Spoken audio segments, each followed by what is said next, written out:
Chen Zhi built a criminal network across 30 countries. The United States seized $15 billion in Bitcoin to prove it, the largest forfeiture in Justice Department history. Federal prosecutors built the case for a courtroom in Brooklyn. He never sat in one. China got him first. On October 14, 2025, the United States Attorney's Office for the Eastern District of New York unsealed an indictment against Chen Zhi and filed a civil forfeiture complaint for 127,271 Bitcoin. We have read the indictment, the forfeiture complaint, and the Treasury Department's sanctions filing. What follows is what those records show. $15 billion sits in United States government custody right now. By the end of this investigation, you will understand why almost none of it may ever reach a victim. This investigation runs on 4 numbers. Number 1, 15 billion. Number 2, 127,271. Number 3, 146. Number 4, 0. Chen Zhi, age 37, was the founder and chairman of Prince Holding Group, a conglomerate with businesses in more than 30 countries, built on real estate banking and consumer finance. On paper, it looked legitimate. According to the indictment, it was also the front for one of the largest transnational criminal organizations in Asia. But the money did not come from banking or real estate. It came from what prosecutors call pig butchering, cryptocurrency investment fraud, run out of compounds across Cambodia. The mechanism has 3 steps. First, scammers contact a victim on social media or a messaging app and spend weeks building trust. Second, they persuade the victim to move cryptocurrency into a fake investment platform, promising returns. Third, the money disappears, laundered through cryptocurrency exchanges and bank accounts, and the victim is cut off. The indictment alleges Zhi's network ran this at industrial scale, from compounds staffed with more than 1,200 mobile phones, operating tens of thousands of social media accounts at once. To move the money without a traceable path, prosecutors say the network used 2 specific laundering techniques: spraying, which splits a single sum across dozens of wallets and accounts, and funneling, which routes those pieces back together somewhere the origin can no longer be proven. None of it worked without protection. The indictment alleges Zhi used political influence and bribes to public officials across multiple countries to keep the compounds running. That is not a side detail. It is the reason an operation this size lasted years before a single indictment reached it.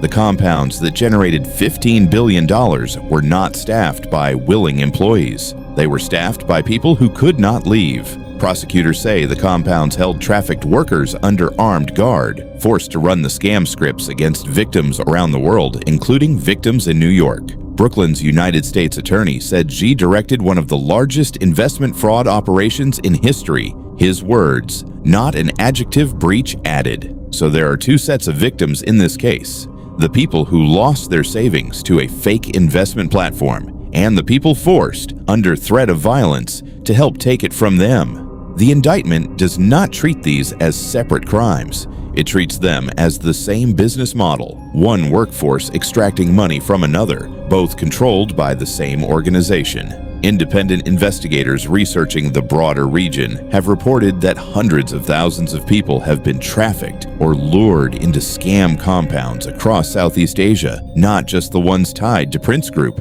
That number is not in the indictment. It is the scale of the industry this single case sits inside. But then, the part where the case gets complicated is not the scam. It is the money. The $15 billion is not a criminal fine. It is a civil forfeiture, a separate legal action that does not require a conviction to keep the funds and does not, on its own, send a single dollar back to a victim. Chen Zhi's legal team has already filed to contest it, calling the seizure a giant cash grab. Prince Group's spokesperson has denied all wrongdoing on the record. Breach contacted Prince Group's listed press office directly for this investigation.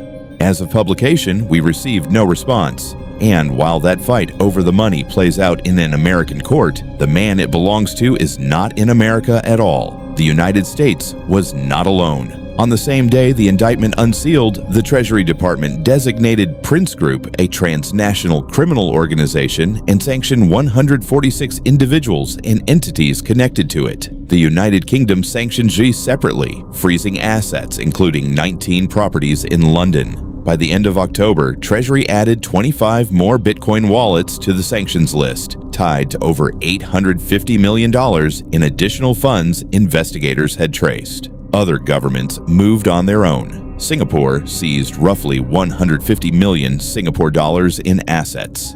Taiwan seized 4.5 billion Taiwan dollars and detained 25 people. Hong Kong froze 2.75 billion Hong Kong dollars. None of these actions required Chen Zhi to be in custody anywhere, but sanctions are not an arrest. For nearly 3 months, Chen Zhi remained free. One of his senior associates was not. A man the Treasury Department sanctioned under the name Chen Xiaoer and identified in other filings as Hu Xiaowei was arrested in Japan this year on a separate charge tied to falsified residency records. He denies leading Prince Group. The arrest is a reminder that this indictment named one man, but the organization behind him is still being mapped by investigators on 3 continents. Then, on January 6, 2026, Cambodian authorities arrested him, not for the United States, for China. Cambodia revoked his citizenship and extradited him across the border the next day. The country that spent a year building the largest forfeiture case in its history does not have him. China does. Authorities also moved on the financial institution carrying his name. Accounts tied to Prince Bank, the lender he founded, were reportedly blocked in the same enforcement push. 6 months later, Chinese prosecutors formally arrested Zhi on charges of their own, including one intentional injury that under Chinese law can carry a life sentence or worse. The 40-year maximum prosecutors in Brooklyn once threatened is no longer the most severe number attached to his name. It may not be the number that ever gets applied, which leaves the $15 billion exactly where it was the day it was seized. In United States custody, contested in court, with no confirmed timeline for reaching a single one of Chen Zhi's victims. As of publication, $0 of the $15 billion have been returned to a victim.